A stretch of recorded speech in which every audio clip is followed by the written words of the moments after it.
Visakha railway జోన్పై మంత్రి బొత్స వ్యాఖ్యలకు counter ఇచ్చారు ఏపీ ఎన్డీఏ కూటమి నేతలు.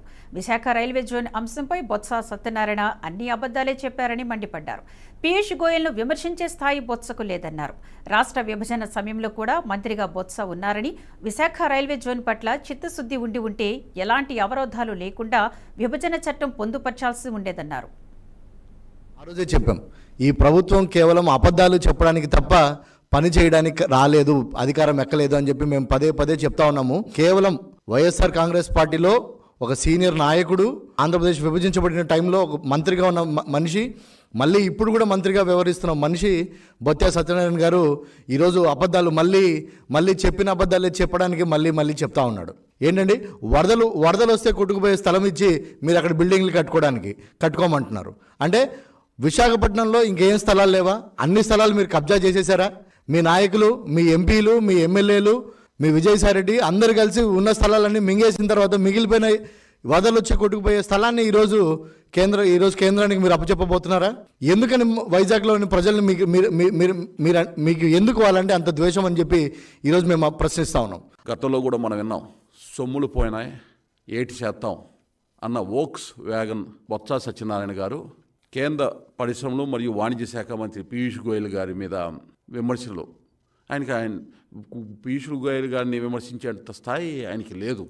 అవినీతి కూపంలో మునిగిపోయి ప్రభుత్వ ఖజానా నుంచి సొమ్ము పోయిన మంత్రిగా ఉండి సొమ్ములు పోయినాయి 8% అనేటటువంటి జ్ఞాన సంపత్తి, విజ్ఞానం కలిగినటువంటి వ్యక్తి బొత్స సత్యనారాయణ గారు. ముఖ్యంగా రైల్వే జోన్కి సంబంధించినటువంటి విశాఖపట్నం రైల్వే జోన్కి సంబంధించి అనేక అసత్యాలు, అబద్ధాలు చిలువలు పలువులుగా ప్రచారాలు చేస్తున్నటువంటి క్రమంలో ఇప్పుడు ఉన్నటువంటి వైకాపా ప్రభుత్వం జగన్మోహన్ రెడ్డి గారు 2019 అధికారంలోకి వచ్చిన తర్వాత రైల్వే జోను ఆలస్యం కావటానికి వాస్తవ కారణాలన్నీ సహేతుకంగా గతంలో అనేక సందర్భాల్లో మేము తెలియపరిచాం. మళ్ళీ నిన్న ఒక మంత్రిగా ఉండి బొత్స సత్యనారాయణ గారు అవాస్తవాలని అవాకులు చెవాకులుగా విశాఖపట్నంలో ఏదైతే మాట్లాడారో మరొకసారి రైల్వే జోన్కి సంబంధించినటువంటి వాస్తవాలు గతంలో కూడా మనం విన్నాం. స్పష్టత లేకుండా విభజన చట్టాన్ని చేసినటువంటి పరిస్థితి మనందరికీ కూడా తెలుసు. రాష్ట్రం విడిపోయినప్పుడు కాంగ్రెస్ పార్టీ అధికారంలో కేంద్రంలో ఉంది, రాష్ట్రంలో కూడా ఉంది. రాష్ట్రం విడిపోయేటప్పుడు ఆంధ్రప్రదేశ్ కి విభజన చట్టం ద్వారా అనేకమైనటువంటి హామీలు ఇస్తున్నాం, ఆంధ్రప్రదేశ్ కూడా వేగవంతంగా అభివృద్ధి చెందుతుందని చెప్పేసి ఆ రోజు అనేకమైనటువంటి మాటలు చెప్పారు. వాటిల్లో ముఖ్యంగా రైల్వే జోను మేము ఆంధ్రప్రదేశ్ కి ఇస్తున్నాము, రైల్వే జోన్ ద్వారా అక్కడ రవాణా పెరగటం గాని అనేకమైనటువంటి అభివృద్ధి కార్యక్రమాలు జరగటం గాని ఉంటదని చెప్పేసి నమ్మబలికి ఆ చట్టంలో పెట్టినటువంటి పరిస్థితి ఉంది.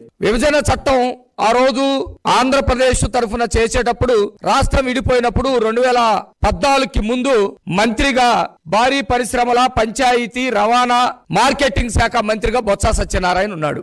ఆయన రైల్వే జోన్ పట్ల చిత్తశుద్ధి గనక ఉంటే, రైల్వే జోను తొందరగా తెచ్చుకోవాలని గనక ఉంటే, రైల్వే జోను ఉత్తరాంధ్రలోనే ఉండాలని ఉత్తరాంధ్ర ప్రజలు కోరుకున్నట్లుగా ఆయనకు కూడా ఉంటే